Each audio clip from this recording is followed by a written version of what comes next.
Hello, mother.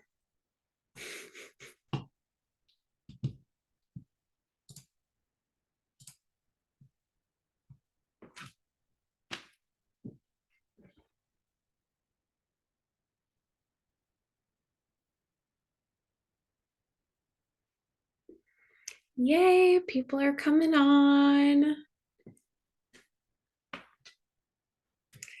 Yay, yay, yay.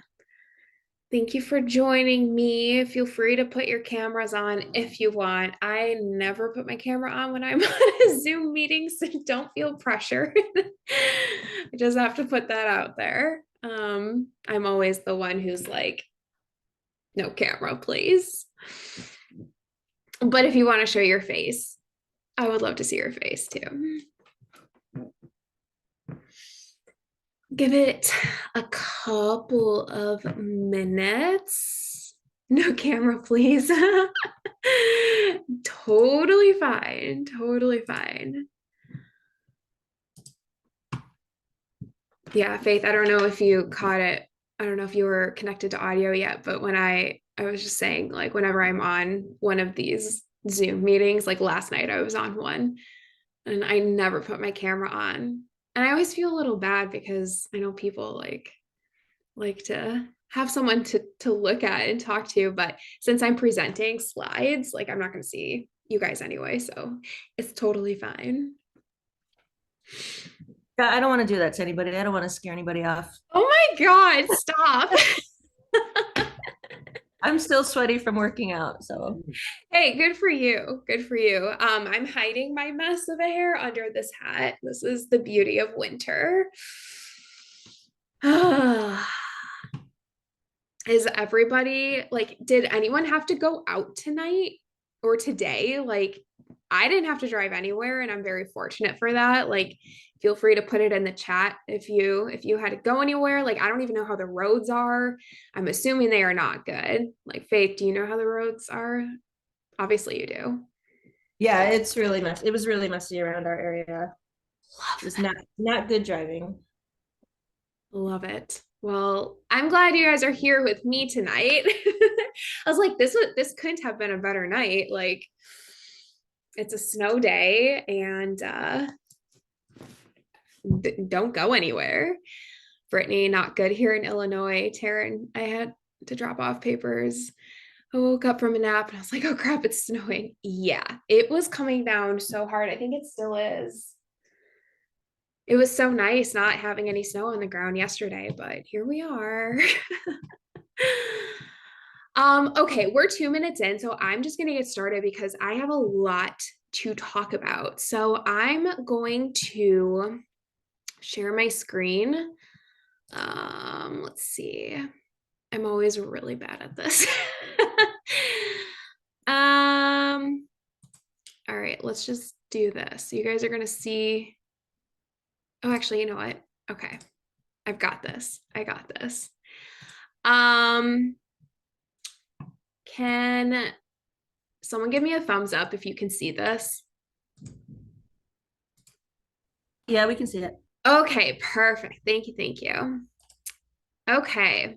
So yeah, there's a lot to go over tonight. But I'm super, super excited. So I want to try and make this as interactive as I can. So like feel free to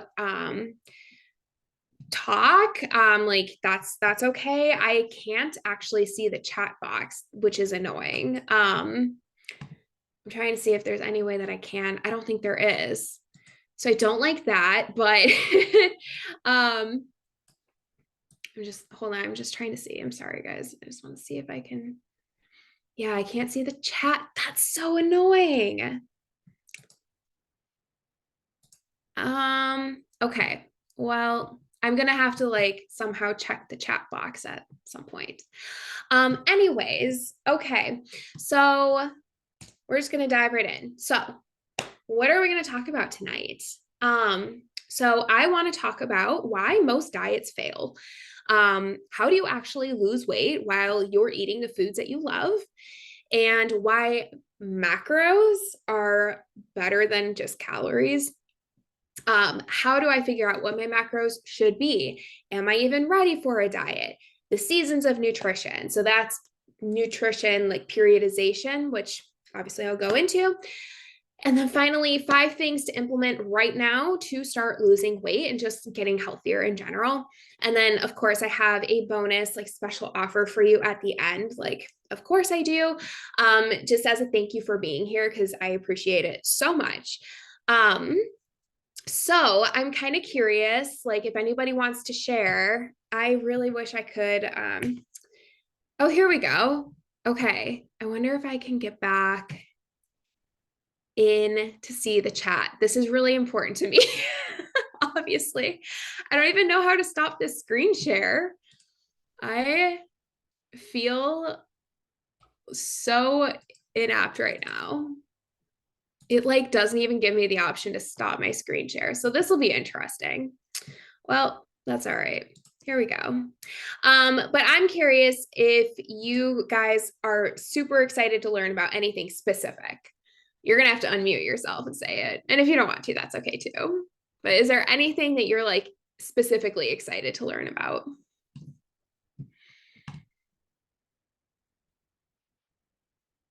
That's okay. We don't need to unmute tonight. And I wish that I could see the chat. So if anyone wants to like read me the chat, that's cool too. So anyways, we'll just jump in. So who am I? Obviously my name is Steph Gaylor. I specialize in women's health coaching.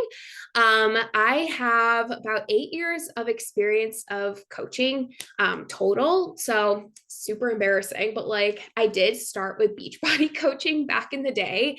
And as much as I like cringe at the thought of that, I share it because it started me into the coaching environment. It opened up this option of, oh my gosh, I can help other women who are struggling with the same things that I'm struggling with.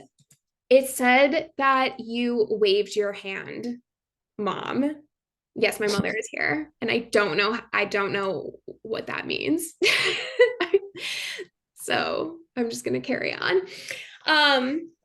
So yeah, like starting with Beachbody coaching, it was just really opening the door to me being able to help other women who are on um, a similar journey as I was on. And I left the company just because I realized I didn't want to do things the way that they did them.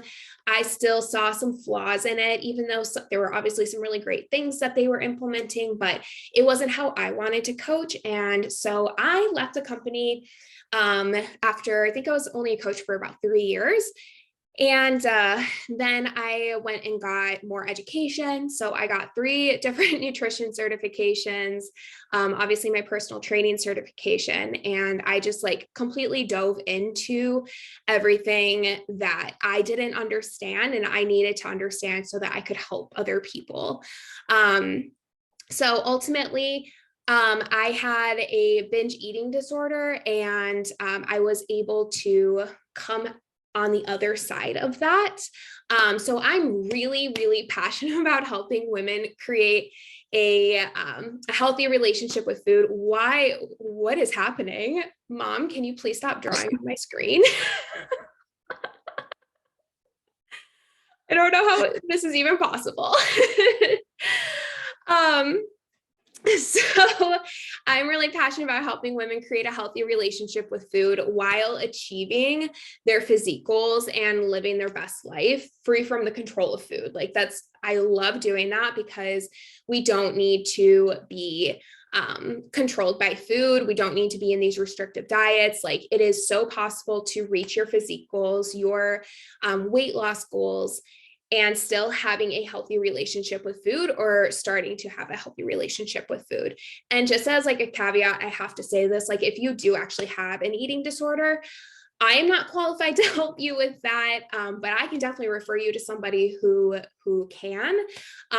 So I just wanted to put that out there too.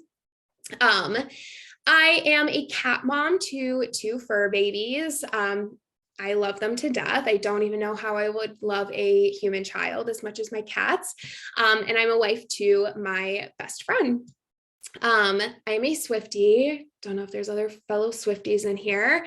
I was vegan for 6 years, so I did 2 bodybuilding competitions as a vegan.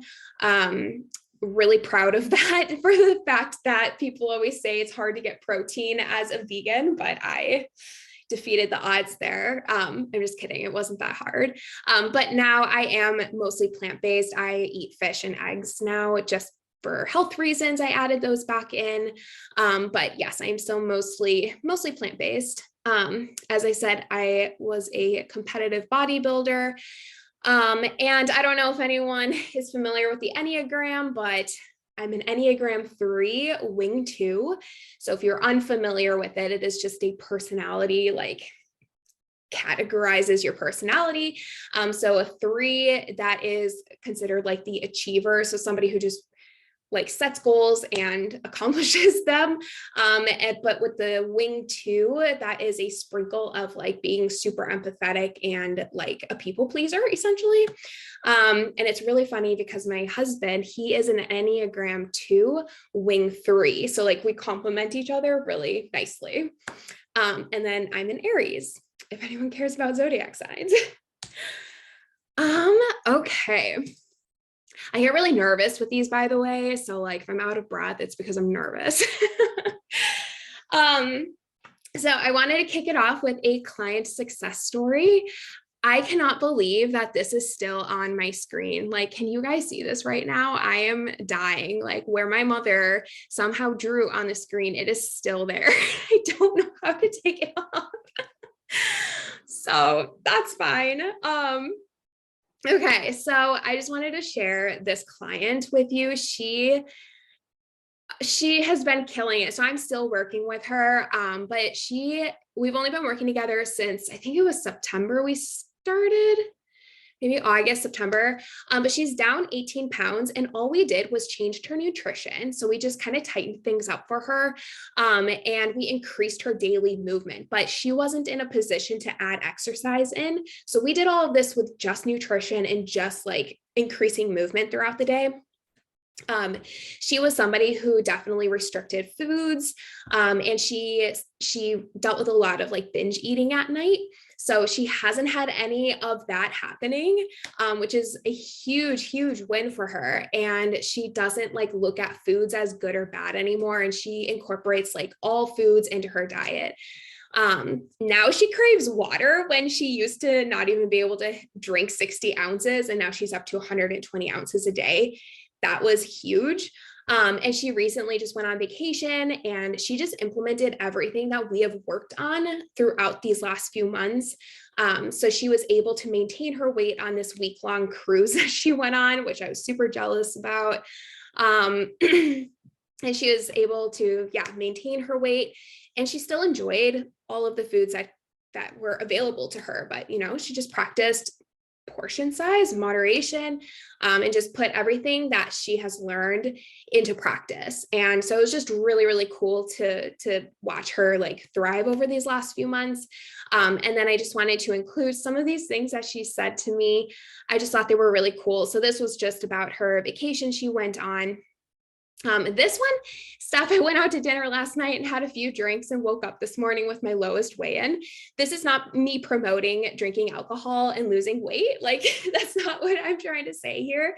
I just wanted to share that one because she still goes out on weekly date nights with her husband, and she just sticks to her calorie goal on those nights. And she was able to, like, she's still making progress. That's kind of the point I wanted to share. And then same thing here, she just planned ahead, and she's still able to have the foods she loves, like pizza or cookies. She just needs to put a little bit of effort into planning, and yeah, she can have them and still obviously make amazing progress. So I'm just super proud of her and just wanted to kind of showcase that. I need some water. Okay, so why do most diets not work? So I always say, like, if your results didn't last, like, it didn't work, like your diet didn't work. Like someone might come to me and say, yeah, well, last time I did keto and I lost like, 30 pounds and it worked. And I'm like, but like we're having this conversation. So like it didn't actually work because you weren't actually able to keep the weight off, like you put it back on, you maybe added a little bit more. So I always say if you weren't able to maintain your results, it didn't actually work. um, and so restriction is the number one reason why diets fail. Just cutting out food groups, or someone's calories might be like way too low. That is just, it's so unsustainable. And obviously, like dieting should not be something that is done long term, but it should be something that doesn't feel super extreme. It should not feel like you are embarking on this big thing that your entire life is just going to change. Like I always say, your diet should fit within your lifestyle, not your lifestyle needs to fit within your diet. Obviously, like tweaks need to be made, but it should not be something that's like so extreme and unsustainable that you struggle to stick with it. So the other thing is if calories are too low, and if they're too low for a long period of time, so like if someone is chronically dieting, they're just like, they've been chasing a diet for like 6 months or a year, or they're just always trying to diet and then they fall out of it, this vicious cycle. But if you're chronically under eating, your hormones might down regulate. Same with your metabolism. And that is just going to make it so much more difficult to achieve fat loss. Because when your body does this, it's your body's way of protecting you. Your body's really smart. And so, if someone's been dieting for a long time and sorry, I'm like, I always get like a dry throat because I get nervous. But if someone's been dieting for a long time, and your metabolism will adapt to that over time, and that is literally a protective mechanism that your body is implementing. So it's like, oh, well, food is really scarce. Like we just don't have a lot of food around. So we're going to protect you. Okay. So we're not going to spend a lot of calories. So your body just kind of slows down. Like you're not like fidgeting as much, you're not moving as much, exercise is a lot more difficult, and you just end up burning less calories that way. And that's when someone says, I have a slow metabolism. And it's like, well, yeah, because you've been chronically dieting. So your body's trying to protect you. It's not damaged, you're not damaged, but there are some things that can be implemented to kind of repair that. So we'll kind of get into that later on. But the other thing is if there isn't a strategy for after you achieve your goal, so like a strategy to get out of your diet, that's also going to set you up for failure too. Because you can't just be in lower calories for X amount of time and then jump back into your old eating habits because you restricted for so long. And then you're back into that same original boat that you started in. So there has to be a strategy in place for after you're done with your dieting phase. Hopefully that makes sense. So how do you actually lose weight while eating the foods you love? And apparently my photo doesn't want to load, but that's okay. I think it's like, oh my gosh, it's an ice cream photo. I'm upset that it's not loading. Actually, it's very delicious looking. So how do you actually lose weight while eating the foods you love? It's a calorie deficit. Ultimately, you just need to be in a calorie deficit. That's the very like black and white answer. Obviously, there's a lot of, well, what if this? What if that? There's a lot of different scenarios, but the black and white answer is a calorie deficit.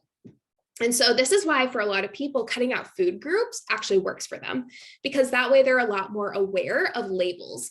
So like, for example, if someone is going keto and they're focusing on just eating a lot of fats and trying to cut out carbs, they're paying closer attention to the carbs that they're eating. They're looking at those food labels. And so, yeah, they're losing weight because they're not eating as many calories. That's ultimately the reason why keto works for people.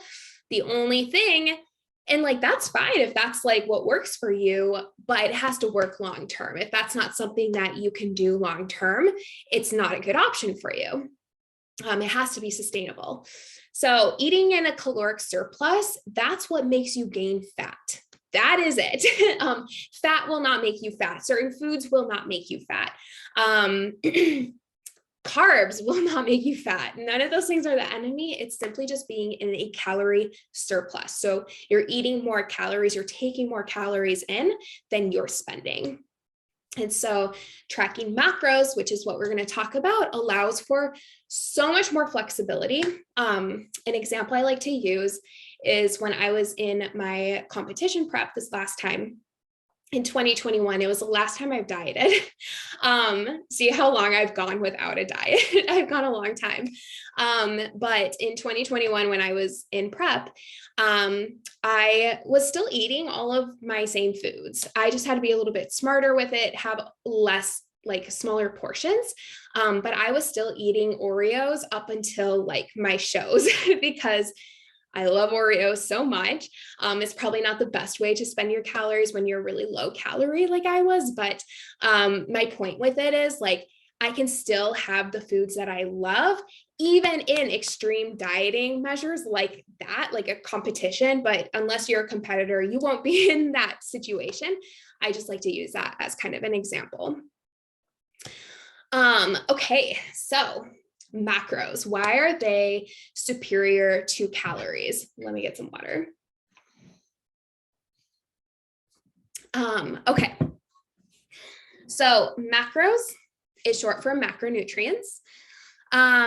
Okay, if you're familiar with tracking macros, I know mostly everyone here is, but raise your hand. Do your little like hand raise feature that my mother discovered, or put your camera on and I can see you wave, but you don't have to do that either.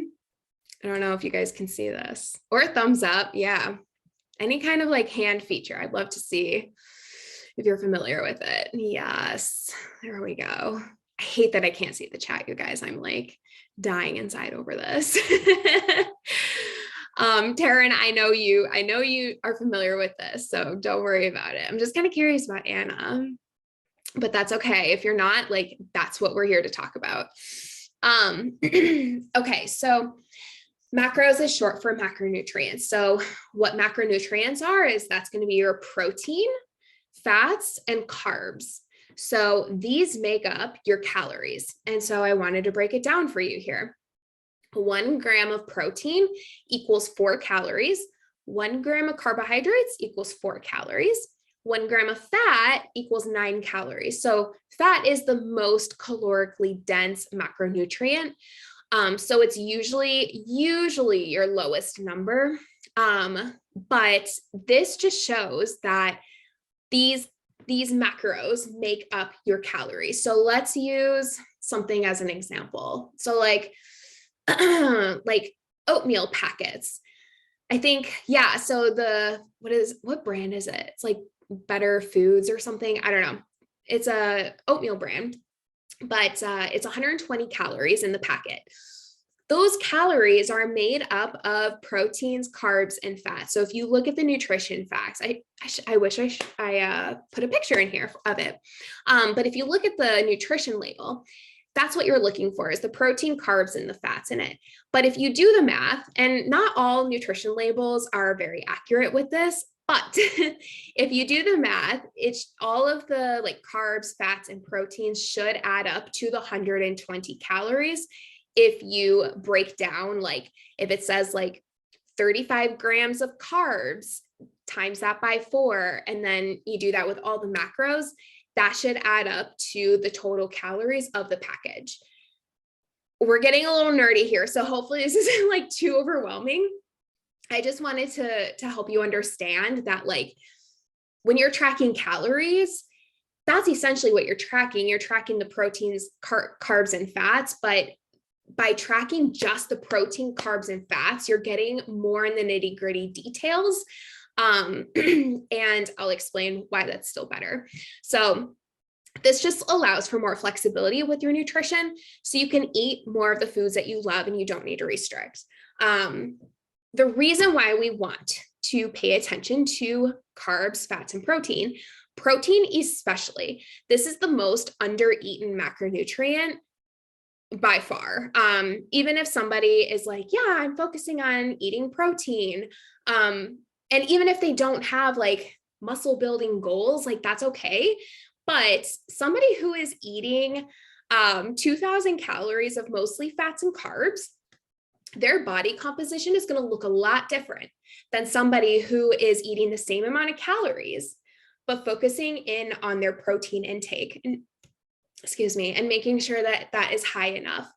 So even if muscle building isn't your goal, no one's going to get bulky. Please don't worry about that. You are not going to get bulky. I've been trying for years. Like you're not going to get bulky. But even if building muscle is not your goal, it's still like protein is the macronutrient that you're going to burn the most amount of calories just from eating it. So I highly recommend making sure you're prioritizing your protein. It is going to help you retain muscle mass and build muscle, like I said a million times. But especially like as we age and as women, it's super, super important to make sure we are eating enough protein, that we are doing strength training just for the muscle density, or I'm sorry, the bone density. So we help prevent osteoporosis. But fats and carbs are also important. Fats, they are important for hormonal health, and carbs are important for energy. Like carbs are not the enemy. Fats are not the enemy. Like we need them. A lot of people don't realize that like vegetables and fruit, those are carb sources. So we need to eat them. And we don't need to restrict certain foods. So the other really beautiful thing about tracking macros is it kind of helps to break that like good food, bad food mentality. My clients that are on here definitely hear me talk about this all the time. So instead of like looking at a piece of pizza and you're like, this is bad, this is junk food, I should not have this. Instead, you can look at it and be like, okay, this is mostly carbs and fats. I'm aware of that. There might be some protein on it, but it is predominantly mostly carbs and fats. It's just a very calorically dense food item, but it's not bad. It's not bad. Look at mango, for example, which is like my favorite fruit. It's going to have a lot more nutrients in it than pizza would be. So it's more like nutrient dense, and it's not as calorically dense as pizza is. And it's mostly carbs, but one is not like good and one's not bad. We still want to incorporate both of those things, but we want to be aware that pizza is mostly fats and carbs, and then your mango is mostly carbs. So just looking at food for what it is instead of putting all these labels on it, that is how we break free from the control of food. And just knowledge is power, essentially. And so just having more of an understanding of the foods that you like to eat, knowing more of the nutrient dense foods that you might want to incorporate into your diet, just knowledge is power. And having that knowledge breaks that control of food on you. So you are in control because you are making the choices that fit within your day, within your guidelines. And you can eat pizza and you can still lose body fat if you are in a caloric deficit. Obviously, if your calories are, kind of low, pizza's maybe not the best thing to spend them on, but you can if you want. I know the term "if it fits your macros" was super popular back in like, God, when was that? It was like 2015, 2016. I don't know if you guys are familiar with that, but "if it fits your macros" was huge. And that's when I was introduced to tracking macros. And it was so much of like it got a bad reputation because people were like, well, you can just eat junk food, like eat whatever you want, like it's crap and you can lose weight. Okay, cool. And it got a bad reputation. So like, that's not what I'm promoting. I'm not saying like, just eat junk. I'm just saying, let's break the restriction mindset and incorporate some of the foods that we really love to have and just maybe have them in smaller portions. So hopefully that makes sense. It's a very big topic and I could talk about this literally all day long. But yeah, this is the other big point, is that it's a tool you can use literally for the rest of your life, no matter what phase you're in. Like I had mentioned earlier, I have not dieted since October of 2021. I'm about to enter a dieting phase for the first time, and it's been, like a year and a half, but I haven't dieted in so long, and I still track macros, just to make sure I'm like still hitting my protein, still within a calorie range. So you can use it literally at any point in your journey. It's not just for dieting. And it's just kind of nice to come back to, because like Elaine is on this webinar right now, and she's a great example. She has implemented, like she went through my program and she tracked macros. She had great results. And then she kind of stepped away from it. But she has it as a tool to come back to. She can always come back to it when she kind of needs to like check herself to make sure, like, okay, where am I at? Do I need to kind of pull the reins in? So like it's a tool that she continues to implement, and I just love hearing about her journey because she's persistent. She never gives up. And I applaud you, Elaine. All right. Okay. So how do I figure out what my macros should be? I really dislike that my photos are not loading. Okay, so what you'll need to track macros, you want a scale, like a food scale. You can literally go to Walmart. You can order one on Amazon. The one that I use is like $15 from Amazon. It's super cheap. It's gotten me through 2 bodybuilding preps. It's great. So a scale is what you'll need, and then a tracking app. So MyFitnessPal is my personal favorite. That's the one I've been using for years. But it is kind of annoying because if you don't have the premium feature, you don't get all of the perks of it, like scanning barcodes and setting your goals to be custom to you. So a lot of people are moving away from MyFitnessPal, and Macros First is another one that has recently been released. And I actually really like it. If I didn't already use MyFitnessPal, I would probably switch to Macros First. But that one, you can scan barcodes, you can, it's really cool because like if you're like, well, I want to hit 20 grams of protein in this meal, you can adjust it to that, and it tells you how much like chicken you need to hit that goal. So that's kind of a cool feature, and it's totally free. Chronometer is another one, and I really like Chronometer just because it tells you like what your nutrients are that you're getting in. So that's a really cool feature too. I believe Chronometer is free, but like I said, MyFitnessPal, that's the most commonly used one. There's the most in the database there. So you definitely want an app. My coach, like my old coach, he did not use a tracking app. He literally wrote everything out on pen and paper, and it literally hurts my brain. I don't know how he did that. I still don't understand how he did that. So please don't do that. Just make your life easier and use a tracking app. Pretty sure he's been tracking his macros since before there were smartphones though. Okay. And then figure out your current calories. So you don't want to change a thing about the way that you're eating. So anybody, like you want to have kind of a gauge of where your current calories are at, because then you can make a good educated guess on kind of the direction you need to go then.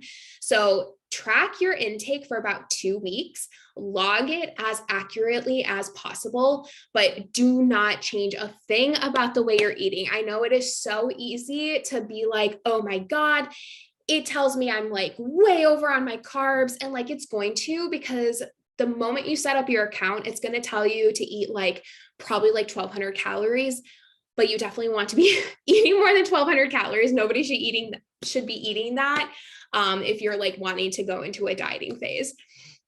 So just make sure you ignore the red in your tracking app that tells you you're eating way more than you should. Do not change a thing about the way you're eating. Just be honest, log it for about 2 weeks. At the same time, track your body weight. And at the end of that 2 weeks, then you can kind of figure out like, am I maintaining my body weight? Am I losing or am I gaining on this intake? And then based upon that information, then you can see where you're at. And if your current calories that you've been eating, and you want to look at like averages. You don't want to just look at like one day, like, oh, I was at 3,000 calories. And then the next day I was at like 1,500. So like take the average of like where you've been at. Same thing with your weight. Take your average weight for those 2 weeks. Look for trends. But based on that information, you can kind of see where you're at. If your current calories are making you gain weight, then you're eating in a surplus. If you're losing weight, then you are in a deficit. And if you're maintaining your weight during those 2 weeks, then you're eating at your maintenance. So based upon that information, then you can kind of make a decision on what needs to happen next. I can't, unfortunately, give you a specific formula, though. I wish that I could. But everybody is different. Of course, this photo loaded. Like, I love that. I've had really great photos, and the really goofy one loads.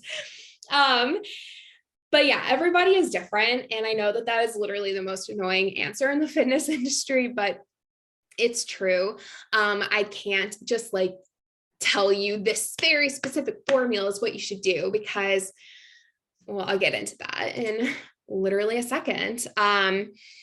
Because kind of the same thing as why you don't want to use a macro calculator online. Kind of all of these same answers. So there are tons of macro calculators online. If you Google it right now, you'll find like at least 10 different options. You plug in all your information on all 10, they're gonna all give you different numbers, and it's really annoying. But the reason why they can't give you a good answer is because it doesn't take into account your dieting history. Have you been in a diet in the last like 6 months? Have you been chronically under eating? So your current calories, it doesn't take that into account. It doesn't take into account your lifestyle. Like if it tells you like, okay, well, you should be eating 1,500 calories, but you're training for a marathon, that's probably not going to be the best option for you. Same thing with activity levels. If you're a busy mom, you're running around all the time, like chasing children, it's not taking that into account. It doesn't take into account your eating habits. Maybe intermittent fasting is something that works well for you, and the calories they put you at, it's just like, that doesn't really make sense. And body composition, like it's going to ask your weight and your height. Okay. But that can look so different on everybody. So there's a lot of things that a macro calculator cannot take into account to give you accurate numbers. And that's the same reason I can't just give you a formula to figure out what your macro should be, because there are too many variables and I don't want to give you wrong information and have you just on your way, like trying to figure it out on your own. It's just, that would be irresponsible of me. So that's essentially why I can't give you a specific formula, because there really isn't one. That's actually the honest answer. Like when I'm creating macros for any of my clients, I'm not giving them I'm not following a specific formula. I just do it based on the information that I've collected from them. So yeah, that's where learning from a coach is most helpful. And of course, like I said, I'll talk about this at the end.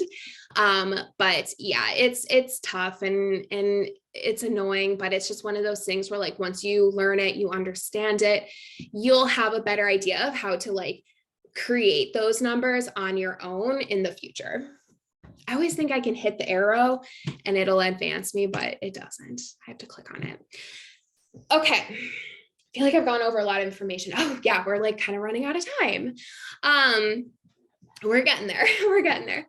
So am I ready for a diet? And I just wanted to say this, you should not be dieting year round. Like, I feel like a lot of people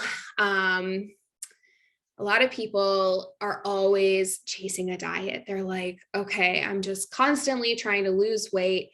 and they're constantly trying to be dieting year round. And like, that is kind of like what I described in the beginning. It's just really, really unhealthy. So things I like to talk about before somebody does enter a dieting phase. And like I said, everybody is so different. There's different circumstances. So like, you don't need to check everything off on this list, but these are just good things to kind of like ask yourself.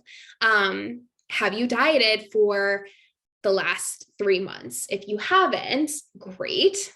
I like 3 months is like the minimum. Like I said, I haven't dieted since October 2021. Like, it's been a long time. The longer you are out of a dieting phase, the better. It's just a healthier place to live. Nobody wants to like try and eat less all the time. Like, what is life? Trying to eat less food. Another thing, make sure you are eating high enough calories. And I say this because, kind of like what I said earlier, if someone is chronically in a calorie deficit, so let's say, for example, someone is pretty consistently only eating about 1,200 calories, and they've been doing this for months and months and months. And I'm not talking about someone who like then binges on the weekend and totally overeats. I'm talking about someone who is very consistent about eating about 1,200 calories all the time. We have nowhere to go with that. Like, I am never gonna, first of all, your hormones are probably in the gutter. Your metabolism is like, no, I cannot do this anymore. And so we have nowhere to go. I'm not going to put you in like less than 1,200 calories. Like, that's just super unrealistic. Like, toddlers eat 1,200 calories. I've never had to put a client that low. So you want to make sure your calories are high enough so we actually have somewhere to go with that diet. So it obviously depends on the person, their size, all of that. But like most women, I like to see them eating at least 2,000 calories. Like, that's kind of like my minimum. Like, I want you to be eating 2,000 calories on a pretty consistent basis before you enter a diet. And like I said, everybody is different. So that's not a blanket statement, but for the most part, most women should be like in that range. Like, and if that scares you, then we'll get into other things that you can do. If you're like, oh my God, 2,000 calories, that's so high. We'll talk more about that in a second. You want to make sure you have a healthy relationship with food and you don't have food focus. This is super important because if you already do not have a healthy relationship with food, like, being in a dieting phase doesn't typically help that because you are eating less food. So this can look different for everybody. Sometimes, and I mean, I guess this is pretty common. Like, if I'm teaching someone how to track macros and they don't have a super healthy relationship with food, but they're finding that they have so much food to work with. A lot of times my clients have a hard time hitting their calorie goals because they're like, oh my God, I just have this mindset of I need to eat less, but I need to eat more. You're telling me I need to eat more, but they're just paying better attention to the foods that they're eating. They're usually less calorically dense foods, and just higher quality foods. So for the most part, yeah, you do want to have a healthy relationship with food, but there are obviously some exceptions there where like tracking macros, and even if you are in a dieting phase, it can still help to support that. But you don't want to have food focus. So like, anyone who's in a diet, like if you are like so hyper focused on, I need that cake, I need that cake, I need to have that, and you can't stop thinking about it. There are some things we need to address there. And maybe it is just kind of that restrictive mindset. And then let's practice adding that in. But just as a good rule of thumb, if you want to try and have a better relationship with food, but if not, that's okay. We can also work on that too. You don't want to have big events coming up. This is a big one. Like, if you have like tons of vacations planned, bachelorette parties, like tons of things happening, maybe it's not the best time for you to be dieting. Obviously, if you're getting married, like that's a little bit different. We will work with that because that is a once in a lifetime thing. Like, you need to enjoy yourself, but you don't want to have like a ton of like busy like a huge busy schedule, big events on your plate. Um, if you can help it. Obviously, like if somebody travels for work and that's just kind of a part of their reality, we need to learn how to work with that. So like that's not a reason. So like as you can see, there's exceptions for every single thing on this list. It's not a black and white list. And I just feel like I have to say that. Next thing, healthy amounts of stress. Really don't want to have a ton of stress, just because that's not great for her hormones. But again, sometimes getting your nutrition in check can help with that too. So again, not black and white, but ideally we don't want tons and tons and tons of stress. Ideally, you want to be sleeping pretty well. And ideally, we want healthy digestion.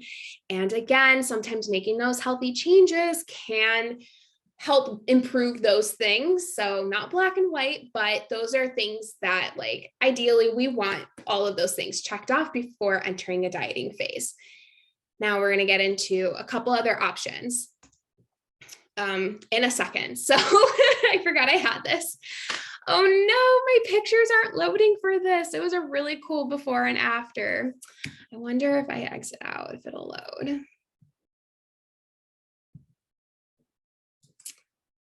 Oh, there we go. Okay, yay. Okay, cool.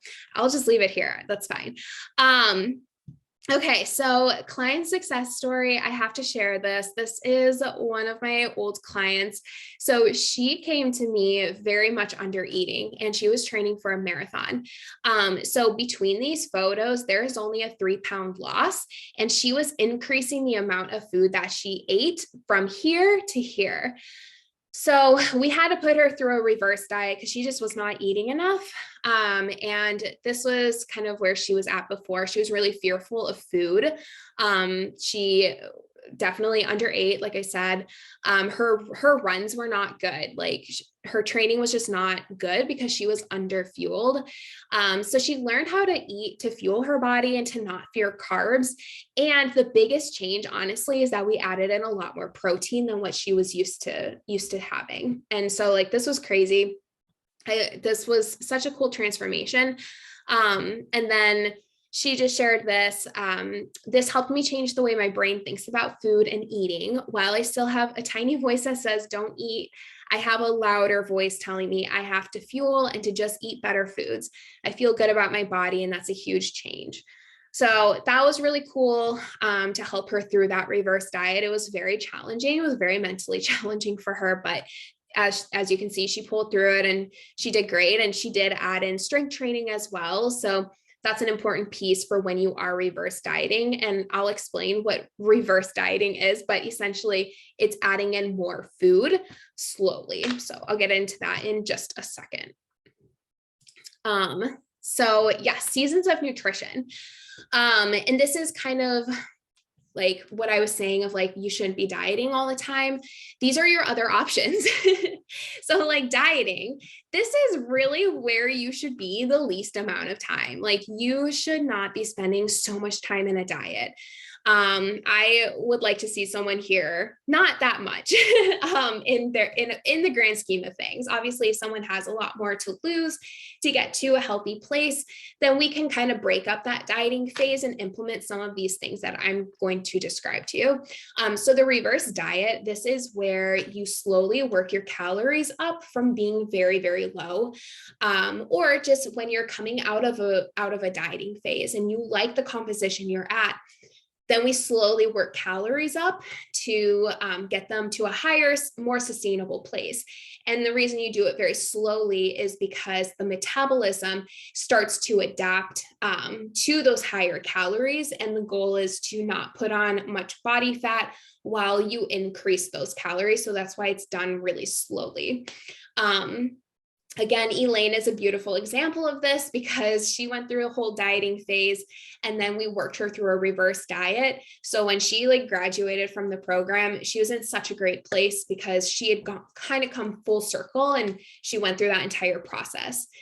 And so, yeah, I would implement this too with somebody who kind of like what I was describing with this client. she had to go through a reverse diet because she was chronically under eating. So we had nowhere to go with her calories. And this is actually really common for a lot of people. If someone is under eating all the time, like for months and months and months, and their metabolism is just adapted to that, they're maintaining their weight at those super low calories, we have to go into a reverse diet, and it's setting them up to get into a successful dieting phase. Now, not everybody loses body weight or body fat during that reverse diet, but some people do because they have more calories to burn because they have more energy. So that's kind of a cool piece of it, but that's never the goal, is to lose body fat during that reverse diet. But yes, that's another piece. And then maintenance phase. So this is where we love to hang out at. Maintenance is a great place to be. That's where I've been for like the last year now. I've been hanging out in maintenance, and it's great because you have a lot more flexibility. So you go through your dieting phase, you go through the reverse diet, and then you get to a place where you are able to maintain your weight. You have more calories to work with. So your metabolism isn't as sensitive. So you can eat more food, you have more flexibility, and you can maintain your weight. This is where you feel good, and we love to hang out in maintenance. We also have a surplus or a building or a recovery phase. Those are all kind of one and the same, essentially, because it's at a point where you're eating more calories than you're spending. So I put building and recovery in there because if someone is really intentionally trying to build muscle, like go through a building phase, you do want to eat in a surplus. But I also put recovery because that can happen if someone has been, again, super, super low calorie for a very long time, very common with like extreme sports like bodybuilding. But it's also used for people who have had eating disorders. So like I've not implemented it with anybody because I'm not qualified for that, but a recovery diet is where you eat in a surplus after being really low calorie. And then we have a health. I kind of grouped recovery in here too, but like a health phase. So this is a phase where if someone has really, really horrible digestion and they need to kind of work through that, you can't really push calories. You can't really go into a deficit because you're not really in a good like health state. This is a health phase where you work on basically like functional nutrition. So like helping somebody who has a very specific issue. So like I said, digestion is a problem. Hormones might be off. So like you really want to nurture your nutrition just based on whatever issue is being presented. So you want to get that in check before you go into that dieting phase. So a lot of these kind of like crisscross applesauce because it's never black and white, but I just kind of wanted to share like nutrition periodization and just like you should not be dieting all the time. And I just wanted to share that like there's other options and we just shouldn't be chasing the dieting phase all the time. And so, yeah, like I said here, multiple phases can be used during someone's weight loss journey. So like with Elaine again, sorry, girl, I'm using you as the star of the show here. So like she went through the dieting phase and we had taken a diet break. That's another one too, where you kind of go up to maintenance calories. So that was just a chance to kind of give her body a break and let her body know that like, okay, there's more food. So we keep the hormones happy. And then mentally she's happy. And then when she's ready to go back into that diet to like push a little bit harder, we can do that because the body's in a good place. Mentally, you're in a good place. And then, you push that diet for as long as you want, and then you reverse out of it. So different phases can be implemented within that one dieting phase. And that's used a lot too if someone has more that they want to lose. Okay. We're getting there, you guys. I'm actually doing pretty good on time. I'm surprised. Okay, so 5 things that you can start working on right now to get your health or your dieting phase rolling. And I put health because these are just like really healthy things that we should be doing anyways. So Number one, prioritize protein with every single meal. You should be shooting for at least 3 meals a day. Like, I'm one that I like to typically have like 3 meals and I'll snack in between. So like I would shoot for like 3 to 6 meals, 3 to 5 meals, but making sure protein is the star of the show of every single meal that you have. It's just going to help you hit that protein goal. So like if you are tracking macros, a good rule of thumb is like 20 to 30 grams of protein per meal. But if you are not tracking, you can just kind of use like your fist as a guideline. That's fine too. So like a fist size of protein at each meal. If you need to use protein powder to get your protein intake up higher, like that is okay to do. We don't need to shame protein powder, but obviously making sure it's from like whole food quality sources is best. So that will definitely help a lot. And just a heads up, you will fart and it will be nasty as your body adjusts to the higher protein. So that's a heads up, but that's okay. That's normal. You will adjust to it. It will get better. Okay, number 2, drink more water. Like, I guarantee you probably need to drink more water than you are. So good place to start is half of your body weight in ounces. But ideally, most people, especially depending on your activity levels, most people should be at least at 100 ounces of water. Like if you're not at 100 ounces, you need to get there because your body is mostly made up of water. Your brain is made up of water. Like you need to drink your water. And yeah, Faith, I am looking at you. And if you struggle to get water, and like that's okay, there are things that you can do. Like I'm a big fan of a water bottle with a straw. I don't know what it is, but it makes a huge difference.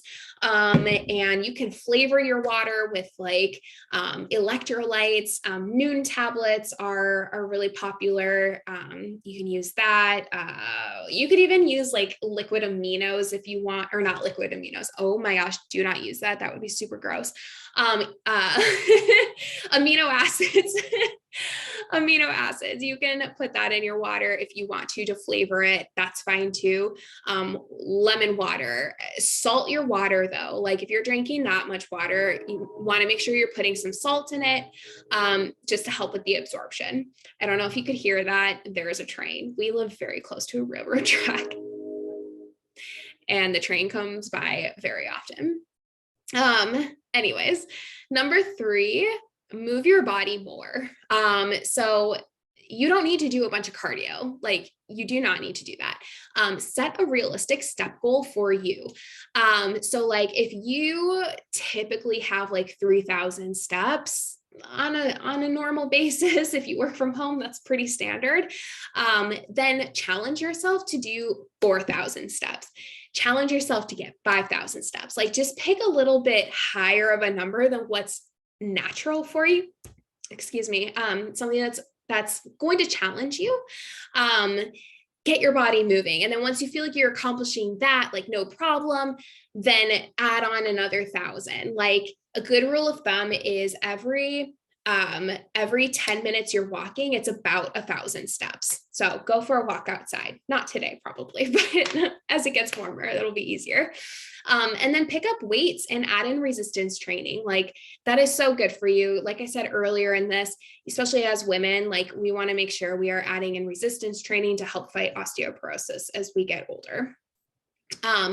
Number 4, sleep. This is definitely going to help set you up for a successful dieting phase, like I said earlier. So shoot for 7 to 8 hours of high quality sleep. Some people don't need that much. Some people thrive on 6 hours. That's great. But if you are not sleeping well, it is going to mess with your hunger hormones. It just messes with your hormones. Like we just need sleep, like not even just for our mental health, but like for our physical health too. So make sure you are prioritizing your sleep. Like make that a priority. Again, I could do a whole nother webinar on that. And then number 5, stop drinking your calories. So minimal alcohol, like 1 to 2 drinks a week is ideal. if you're going to have alcohol, stop drinking regular soda, please. That is like the easiest way to cut out calories. Switch to diet. If you don't like diet, switch to Zevias. If you don't like that, then just drink water. Just stop drinking your calories. Your high calorie drinks at Starbucks, like they're not doing you any favors. There's so many ways you can eat those calories. Personally, I'd rather eat my calories than drink them, but just being aware of your alcohol intake and your sugary drinks, that can really, really help a lot just by eliminating those things. So hopefully that's helpful. I wish that this picture loaded, but that's okay. Okay, that's all I've got for you guys as far as the presentation goes. So I wanted to open this up to questions in just a second, but I had to share with you my special for you guys.